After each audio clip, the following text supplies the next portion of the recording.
ప్రభునందు ప్రియమైన సోదరులరా, ఇర్మియా గ్రంథం 23వ అధ్యాయము 30, 31, 32 వచనములు మనము గమనించినట్లయితే, తమ జతవాని ఎత్తు నుండి నా మాటలను దొంగిలించు ప్రవక్తలకు నేను విరోధిని, ఇదే యెహోవా వాక్కు అనే మాట మనం చూస్తున్నాం. ఈ రోజున ఒక క్రొత్తదైనటువంటి రీతిలో ఈ యొక్క వాక్య ధ్యానాన్ని ప్రభు నాకు ఇచ్చింది. మీతో ధ్యానం చేస్తూ పంచుకోవడానికి అవకాశం ఉంటుందో లేదో అన్నట్టుగా నేను అనుకున్నా, కానీ దేవుడు ఇచ్చినటువంటి ఆ తలంపుల్నే నేను మీతో పంచుకోవాలని ఆశపడుతుంటున్నాను. దేవుని వాక్యంలో ఒక పుల్లైనా ఒక సున్నా అయినా తీయడానికి లేదు. కాబట్టి ఉన్నవి ఉన్నట్లుగా మనం ధ్యానం చేయాలి కదా, తప్పనిసరిగా ధ్యానం చేయాలి. మనసులో నిర్మలంగా ఉంచుకొని దేవునికి మన యొక్క ప్రాణాత్మ దేహాలను అప్పగించుకొని ఆయన మనతో ఏం మాట్లాడితే అది మనకు మేలుకరంగా ఉంటుందో మనము ఆలోచన చేస్తూ దేవుని వాక్యాన్ని ధ్యానం చేసినప్పుడు నిజంగా మన జీవితానికి ఆ మాటలు ఆశీర్వాదకరంగా ఉంటాయి. అలాగున ఈ రోజున ఆయన అంటున్నటువంటి మాటలు, నా మాటలను ఏం చేశారంట, దొంగిలించారు. ఇట్లాంటి వాళ్ళు కూడా ఉంటారా ప్రభువా అన్నట్టుగా నాకు అనిపించింది ఈ మాటలు నేను జ్ఞాపకం చేస్తున్నప్పుడు. మనుషుడు తన ఇచ్చ వచ్చినట్టు పరిశుద్ధ బైబిల్ గ్రంథాన్ని రాయలేదండి. మనుషుని యొక్క మనసులో ఆలోచనలలో ప్రైవేటు పుస్తకాలను రచించినట్టుగా బైబిల్ గ్రంథాన్ని ఎవరు కూడా పెన్ను పెట్టలేదు. ఇది రచించినటువంటి గ్రంథం కానే కాదు. సొలొమోను చెప్పినా, దావీదు చెప్పినా, మోషే వ్రాసిన, అపోస్తలుడైన పౌలు గారు రాసిన, మరి ఇంకెవరు రాసినా కూడా పరిశుద్ధ బైబిల్ గ్రంథంలో ఉన్న 66 పుస్తకాలను, చరిత్రాత్మకమైనటువంటి సంగతులను, ఆది అందున్నటువంటి సంగతులను, సృష్టించబడినటువంటి సంగతులను, సృష్టికర్త అయినటువంటి దేవుని యొక్క ఉనికిని గురించి, ఇక్కడున్నటువంటి నిన్ను గురించి, నన్ను గురించి కూడా ఉద్దేశించి రాయబడినటువంటిదే పరిశుద్ధమైన బైబిల్ గ్రంథం. మన గురించి ఆయనకి ఎట్లా తెలుసు అంటే, ఆయన నోటి ఊపిరిలో నుంచి వచ్చినటువంటి వాళ్ళం కనుక మనిషిని యొక్క హృదయ రహస్యాలను ఎవ్వరికి అర్థం కాదు. కానీ సృష్టించినటువంటి దేవునికి ఒకరి గురించి చెప్పాల్సినటువంటి అక్కర ఆయనకు హృదయ పరిశోధకుడు అని పేరు. లోకంలో రకరకాలైనటువంటి జ్ఞానాలతోటి ప్రజలు పరిశోధన చేస్తూ ఉంటారు, కానీ జీవం కలిగిన దేవుడు మానవుని యొక్క హృదయాన్ని పరిశోధన చేసేటువంటి వాడిగా మనం చూస్తూ ఉన్నాం. ఆయన మనుషుని యొక్క హృదయాన్ని అర్థం చేసుకోవడానికి ఆయనకి ఇంకొక చదువు అంటూ అవసరము లేదు. అంతేకాకుండా మన హృదయ రహస్యాలను కూడా ఆయన ఎరిగి ఆ హృదయంలో ఉన్నటువంటి ఏవైతే ఇతరులకు కీడు చేసేటువంటి స్వభావం ఉంటుందో, తన దేహానికే కీడు చేసుకునేటువంటి ఆలోచన కలిగి ఉంటాడు, సమాజాన్ని నష్టపరిచేటువంటి ఆలోచన కలిగి ఉంటాడు. వాటి నుంచి తప్పించి దేవునికి కలిగినటువంటి ప్రేమించేటువంటి స్వభావాన్ని, సహించేటువంటి మనస్సును, దీర్ఘంగా ఆలోచన చేస్తూ దీర్ఘ శాంతాన్ని కలిగినటువంటి స్థితిని కలిగి ఉండాలి మనుషులు అని ఆశపడేటువంటి వాడే దేవుడు. తొందరపడి మాట్లాడేవాడు కాదు. ఆయన ప్రతి శబ్దానికి అర్థము. కాబట్టి ఈ వాక్య భాగంలో మనం గమనిస్తే, తమ జతవాని యొద్ద నుండి నా మాటలను దొంగిలించు ప్రవక్తలకు నేను విరోధిని. అంటే ఒక దగ్గర చెప్పబడినటువంటి దేవుని లేఖనాలను మనము వినడం ఆశీర్వాదకరమే, మన జీవితానికి అన్వయించుకోవడం కూడా ఆశీర్వాదకరమే.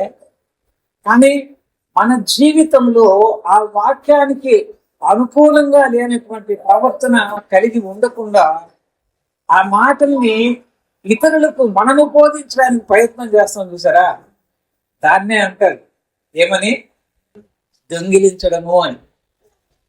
పుస్తకాలు పెన్నులు తీసుకొని రాసుకోండి అని నోట్బుక్లు పెన్నులు వాళ్ళే కొనిచ్చి ఫైల్ కూడా ఇస్తారు మనకు. మనం అది రాసుకోవాలి, మళ్ళీ మళ్ళీ మన వ్యక్తిగత ఆత్మీయ జీవితానికి వాటిని ఉపయోగించుకోవాలి. అవసరమైతే కొన్ని సంగతులు మనం జ్ఞాపకం చేసుకొని ఇలాగ అన్నారు అని మనం చెప్పడానికి పర్వాలేదు, కానీ అవే మనం తీసుకొని వాటినే ప్రమాణంగా తీసుకొని మనుష్యుల బోధలను అనుసరించే వాళ్ళని మనం ఉండకూడదు. అది ఇక్కడ దేవుని యొక్క కోరిక.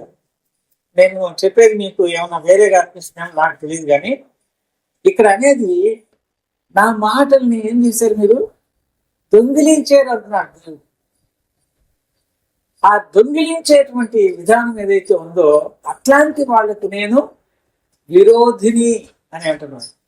14వ అధ్యాయము 14 వచ్చిన చూడండి. 14వ అధ్యాయం 14 వచ్చిన ఇర్మియా గ్రంథంలోని 14 తీస్తే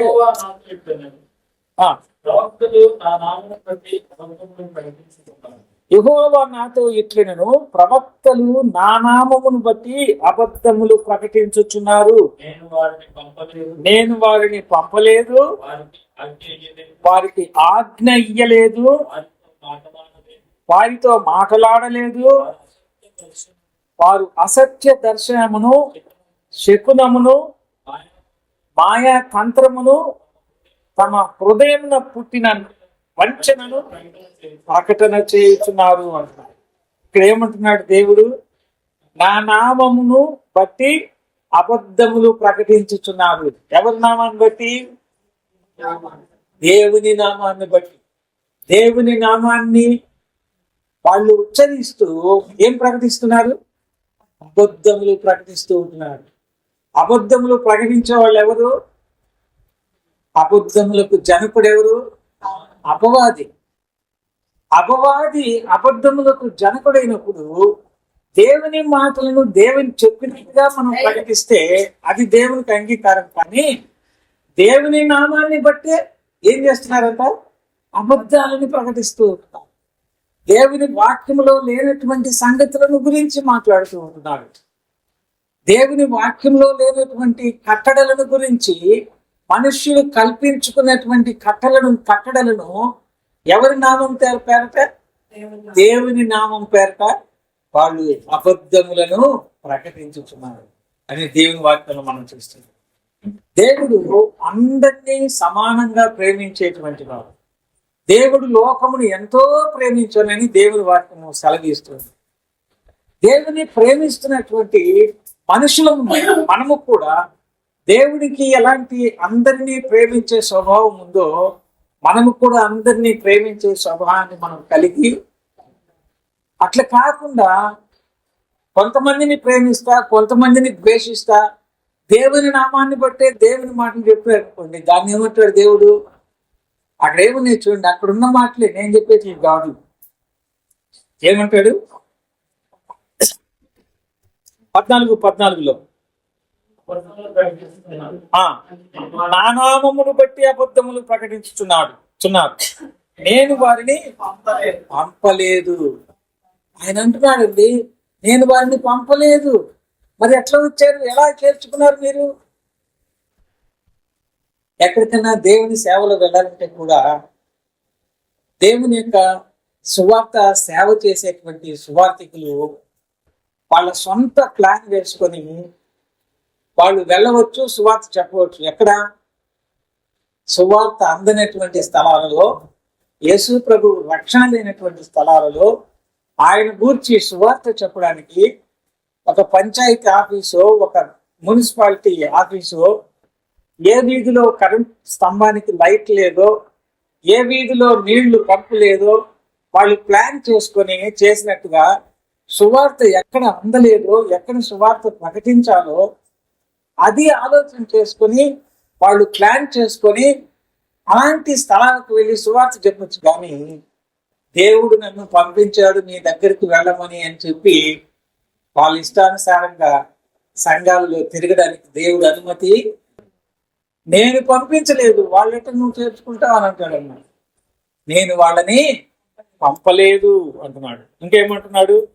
వారికి ఆజ్ఞ ఇయ్యలేదు. నా మాటలు చెప్పమని నేను వాళ్ళకి ఆజ్ఞ ఇయ్యలేదు, వారితో మాట్లాడలేదు. దేవుడు నాకు చెప్పాడండి ఈ సంగతులు అని చెప్తారు కొంతమంది కదా. నాకు కనబడతా ఉందండి, ఆయన చెయ్యి తిరుగుతూ ఉందండి, ఈ సంగతులు నాకు దేవుడు చెప్పాడండి అని అంటా ఉంటాడు. ఇక్కడ ఏమంటున్నాడు దేవుడు? నేను వారికి ఆజ్ఞ అంటే నేను వాళ్ళకు చెప్పలేదు, వాళ్ళతో మాట్లాడలేదు. దేవుడేం వాళ్ళతో మాట్లాడలేకపోతే, దేవుడు వారితో మాట్లాడలేకపోతే వాళ్ళు ఎట్లా మనతో వచ్చి మాట్లాడతారు? అది మనం గమనించాల్సింది.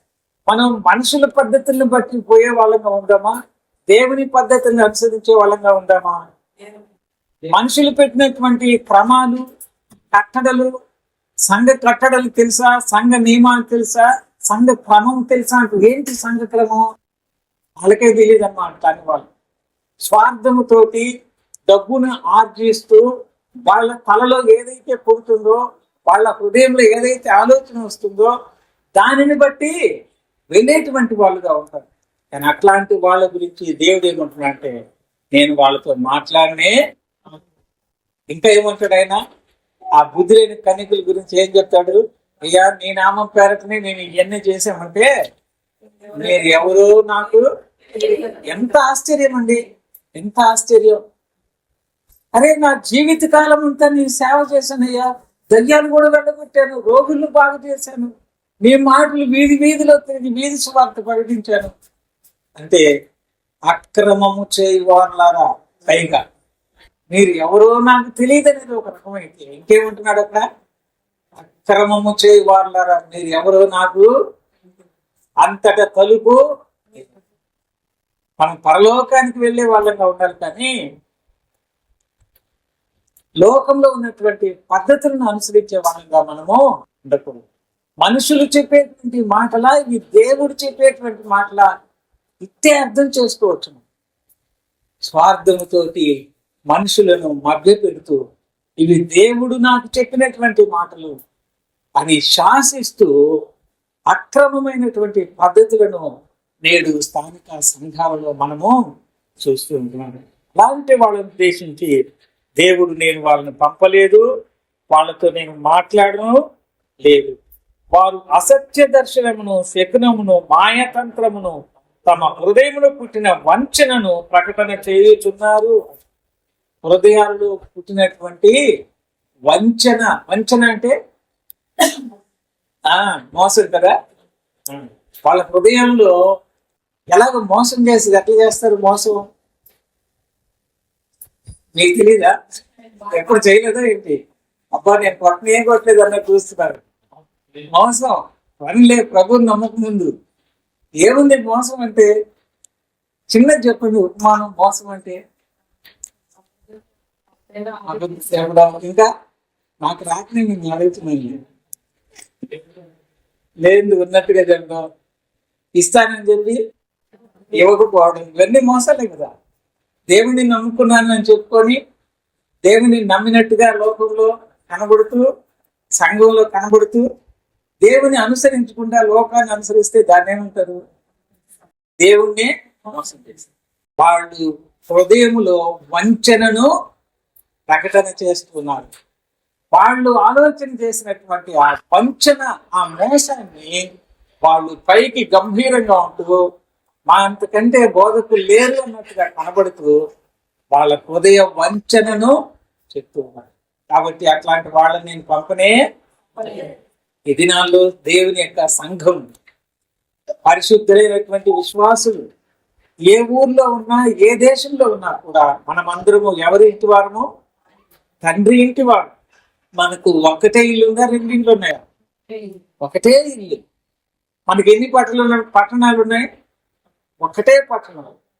పరలోకంలో మనం అందరం కూడా ముఖాముఖాలు చూసుకొని దేవుణ్ణి స్తుతించి నిత్యము నిరంతరం ఆయన వలె ఉండాలని దేవుడు మనల్ని ఉద్దేశించి ఆయన విలువైన రక్తాన్ని మన కొరకు కార్చి ఎంత శ్రేష్టమైనటువంటి, ఎంత చక్కగా ఆరాధన వాక్యాలు బోధిస్తారు, ఎంత చక్కగా ఆరాధనలో స్థుతులు చెందిస్తారు.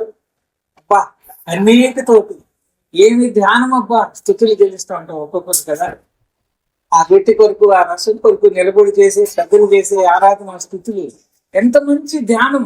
కానీ లోపల వంచన లోపల పెట్టుకొని ఎన్ని చేసినా ప్రయోజనమో. మనము మనుషుల యొక్క పద్ధతులను, మనుషుల యొక్క నయవంచన చేసేటువంటి హృదయాలను అనుసరించకూడదు.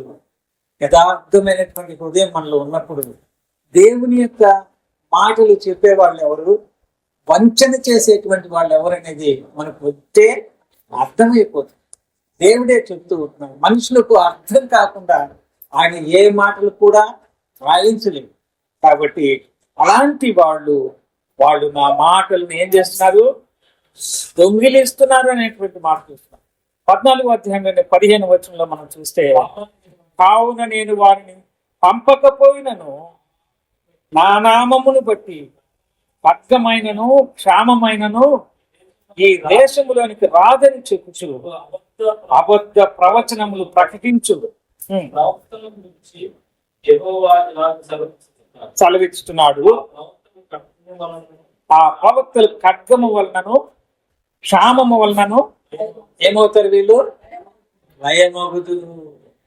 అరే మొన్నటి దాకా ఈ మాటలే చెప్పాడే, దేవుని గురించిన మాటలే ఏంటి అని అనిపించేటట్టుగా వాళ్ళే లయమైపోయేటువంటి వారు ఉంటారని దేవుని వాక్యంలో మనం చూస్తున్నాం. కావున నేను వారిని పంపకపోయినను అని అంటున్నాను. దేవుడు పంపిస్తే వచ్చినటువంటి వాళ్ళు అపోస్తలుడు అంటే అర్థం ఏంటంటే పంపబడిన వారు. ఎవరి చేత పంపబడిన వారు?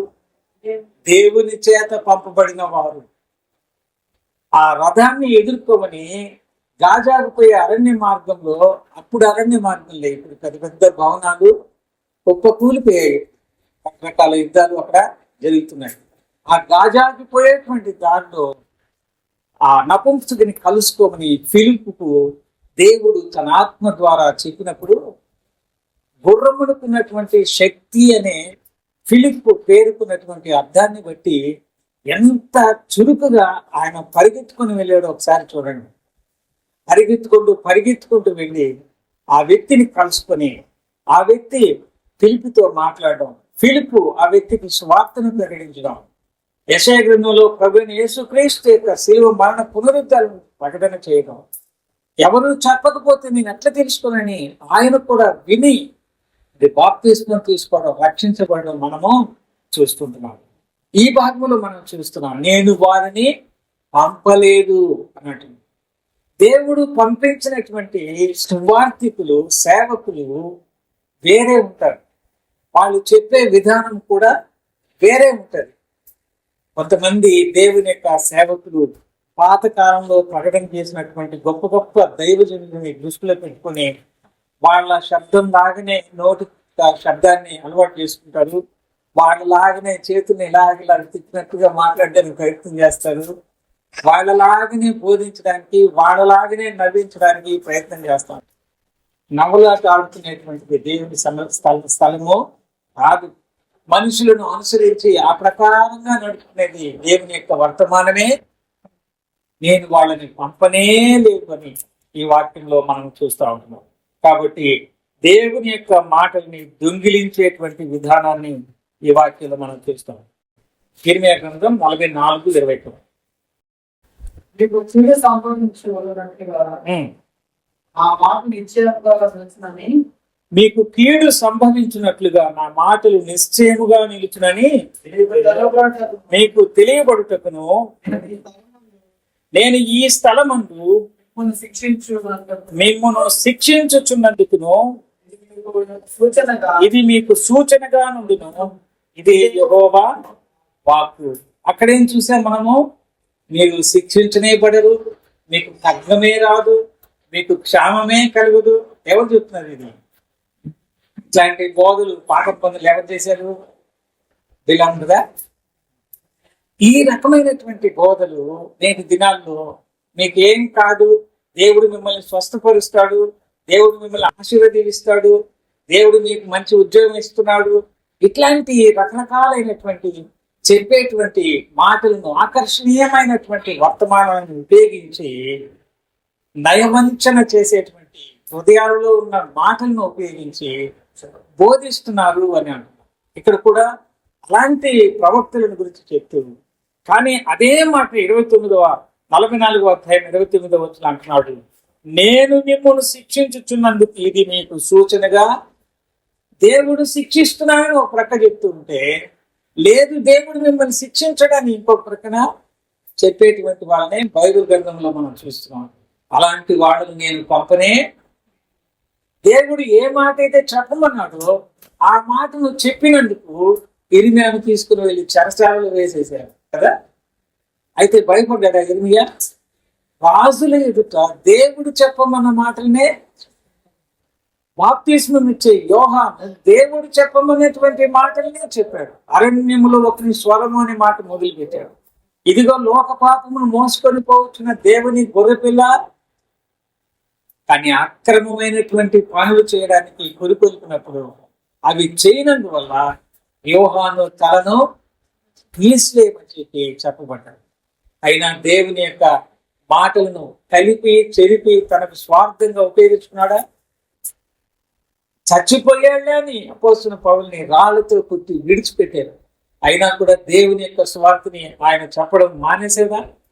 దేవుని మాటలు ఉన్నవి ఉన్నట్లుగా ఇష్టం ఉన్నా లేకపోయినా కూడా ఆయన సువార్త దండయాత్రలో చెప్పబట్టే ఈ రోజున ఇలాగున దేవుని వాక్యానుసారమైనటువంటి సంఘాలుగా మనం కూడుకుని ఎంతో మంది లేకపోయినా కొద్ది మంది అయినా మనస్తృప్తిగా నెమ్మదిగా ఉన్నది ఉన్నట్లుగా దేవుని లేఖనాలను మనం కలపోసుకుంటూ సంతృప్తి పడుతూ ఉంటాం.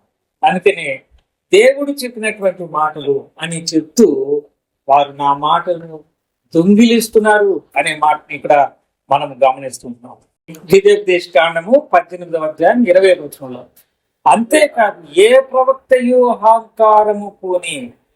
ఎట్లాంటి పొందుతారంటే వీళ్ళు అహంకారము. ఎక్కడిదో వీళ్ళకి ఇంత అహంకారం. గర్వం కంటే మించినటువంటి పదాన్ని ఏమంటారు? అహంకారం. అగ్రెసివ్ అంటారు అన్నమాట. అంటే ఇతరులను అణచివేసే అహంకారం. ఇది మామూలు అహంకారం కాదు.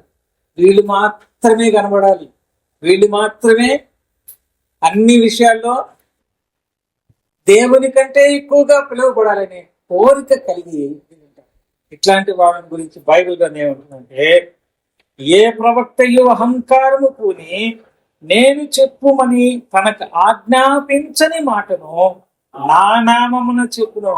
ఎక్కడి నుంచి తీసుకున్నా ఈ వచనాన్ని? ద్వితీయోపదేశకాండం అంటే దేవుడు ఆనాడు తన ప్రవక్తలకు ఆజ్ఞాపించినటువంటి ఆజ్ఞలు, కట్టడలు ఆ పుస్తకంలో నుంచి మనం చూస్తున్నాం. అహంకారము కలిగినటువంటి ప్రవక్తలు అబ్బో ఈ నేటి దినాల్లో కూడా కొత్త నిబంధనలో కూడా అహంకారం కలిగినటువంటి వాక్యాన్ని ప్రకటించే వాళ్ళే పాత నిబంధనలో ప్రవక్తలు అంటారు. ఇప్పుడు దేవుని వాక్యాన్ని ప్రకటన చేసేటువంటి బోధకులనే అలాగండి. ఆ అహంకారముతోటి వీళ్ళు ఏం చేస్తారంటే, నేను చెప్పుమని తనకు ఆజ్ఞాపించని మాటను నా నామమున చెప్పునో అనే మాట మనం చూస్తాం. అట్లాంటి వాళ్ళు ఏం కావాలి? చావాలి అంటాడు కదా. కాబట్టి అహంకారంతో నేను ఆజ్ఞాపించినటువంటి మాటలు, నేను వాళ్ళకు చెప్పినటువంటి మాటలు, నేను చెప్పినట్టుగా వాళ్ళకి చెప్తున్నాను చూసారా, వాళ్ళు చావాలి అని దేవుడు ద్వితీయోపదేశకాండములో అంటున్నట్టుగా మనం చూస్తాం. 34వ కీర్తన 16వ వచనం.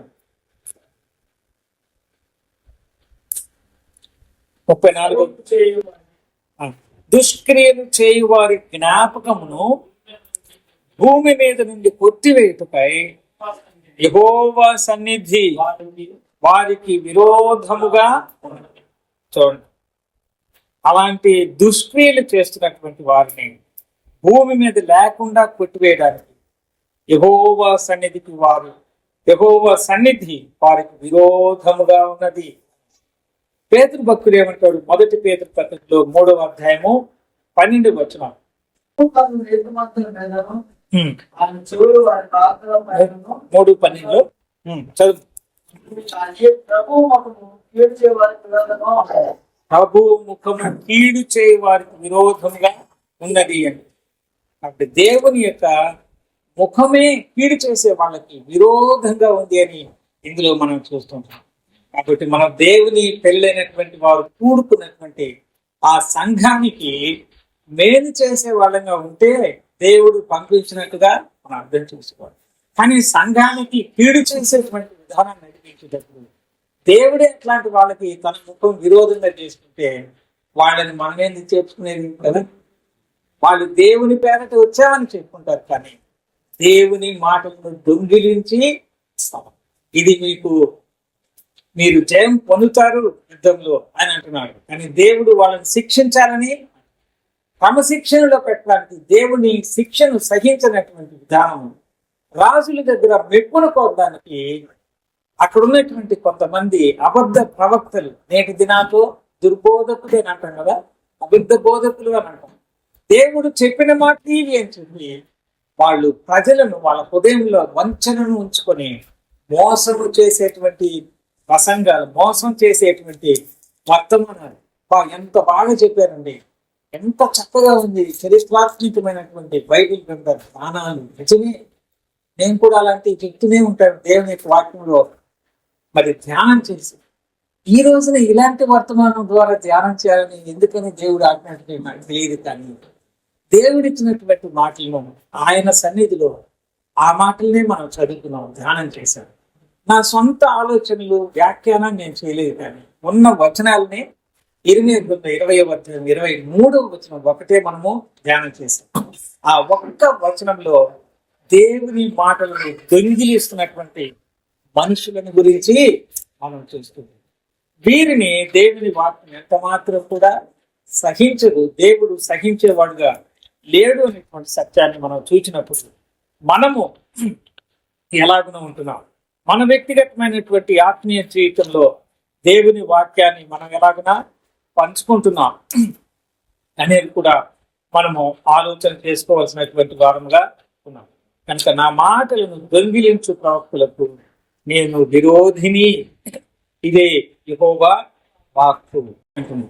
కాబట్టి మన జీవితంలో మనము నడిచేటువంటి ఆ ప్రవర్తనలో దేవుని మాటలను ప్రకటించేటువంటి విధానం, మనం కూడా దేవుని మాటలను ప్రకటిస్తూ ఉంటాం, దేవుని వాక్యాన్ని ధ్యానం చేస్తూ ఉంటాం, అనేక మందికి సువార్తను ప్రకటిస్తూ ఉంటాం.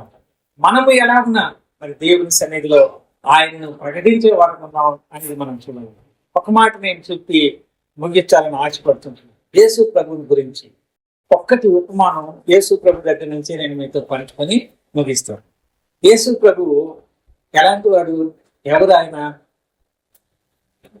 ఆయన ఆది యందు వాక్యము, ఆ వాక్యమే దేవుడు, ఆ వాక్యమే కృపా సత్య సంపూర్ణుడిగా మన మధ్యలో నివసించాడు. వాక్యమైనటువంటి దేవుడు, ఆత్మ అయినటువంటి దేవుడు, తండ్రి విడిగా నేను విడిగా లేను. ఏ రీతిగా తండ్రి నేను ఏకమై ఉన్నామో మీరు కూడా ఏకమై ఉండేటట్లుగా ఈ మాటలు నేను మీకు చెప్తున్నాను. నేను చెప్పే మాటలు ఆత్మయు సత్యమును అయి ఉన్నాయి. నేను చెప్పే మాటలే దేవుని ఆత్మ అయి ఉన్నాయి అని ప్రభు చెప్పిన మాటలు యోహాను సువార్తలో మనం స్పష్టంగా ఎదుగుతుంది. అలాగే మాట్లాడుతూ ఆయన ఏమన్నాడంటే, నా అంతట నేనే రాలేను, నాకు తండ్రి పంపించాడు. నా అంతట నేనే మాట్లాడడం లేదు, తండ్రి నాకు చెప్పిన మాటలే నేను మీకు చెప్తున్నాను. అంతకంటే ఇంకేదైనా ఆదర్శం కావాలా మనకు? లోకంలో ఏ బోధకుని ఆదర్శం మనకు అక్కర్లేదు. యేసు ప్రభు చెప్పినటువంటి మాటలు, ఈ మాటలు కూడా మనం వింటూ ఉంటే మనం ఎలాగున బోధిస్తాం, మనం ఎలాగున ఆయన గురించి చెప్పగలుగుతుంటాం. మనం ఏదైనా జ్ఞానం కలిగి దేవుని యొక్క వాక్య జ్ఞానం కలిగి ఉన్నామంటే అది కేవలం ఆయన ఇచ్చినటువంటి జ్ఞానం, ఆయన ఇచ్చినటువంటి పరిశుద్ధాత్మ నడిపింపు అని మనం చెప్పాలి తప్ప ఇవి నా మాటలు నేను చెప్తున్నాను అని మన సొంత ఆలోచనలు బట్టి హృదయంలో అహంకారాన్ని పెట్టుకొని వంచనను పెట్టుకొని దేవుడు పంపించకపోయినా, దేవుడు మాట్లాడకపోయినా, దేవుడు ఆజ్ఞాపించకపోయినా మనుషులు దేవుని ఆజ్ఞలు అనే మనుషుల మీద రుద్దడం అనేది దేవుని దృష్టికి ఎట్లా ఉన్నది? ఫస్ట్ లైన్లో మనం చదివిన ఒకటే పదం, దొంగిలిస్తున్నారు కదా. రకరకాల దొంగలు ఉన్నారు, జాగ్రత్త అంటారు. కానీ దేవుని మాటలను వదిలించేటువంటి వాళ్ళు ఎక్కడుంటారు? దేవుని ప్రజల మధ్యలోనే. అది మనం అర్థం చేసుకుంటే ప్రభు రాకడప్పుడు మనం ఆయన చేత ఎత్తబడే వాళ్ళంగా ఉండాలని మనం కోరుకుంటే మనుషుల పద్ధతులను, మనుషుల నియమాలను మనము లెక్క పెట్టనే మన హృదయాన్ని పరీక్ష చేసుకొని ఆ ప్రకారంగా ఉన్నామా లేదా, పరలోకానికి వెళ్ళేటువంటి దారిలో ఉన్నామా లేదా మనం చూసుకొని ఏదైనా అందులో మనం ఈ లోకి సంబంధించినటువంటి మాటలు మోసపోయేటువంటి పరిస్థితులు ఉన్నాయేమో సరి చేసుకుని చక్కగా నడవడానికి చిన్న వాక్య ధ్యానం మనకు దేవుడు ఆశీర్వాదకరంగా చేయాలి.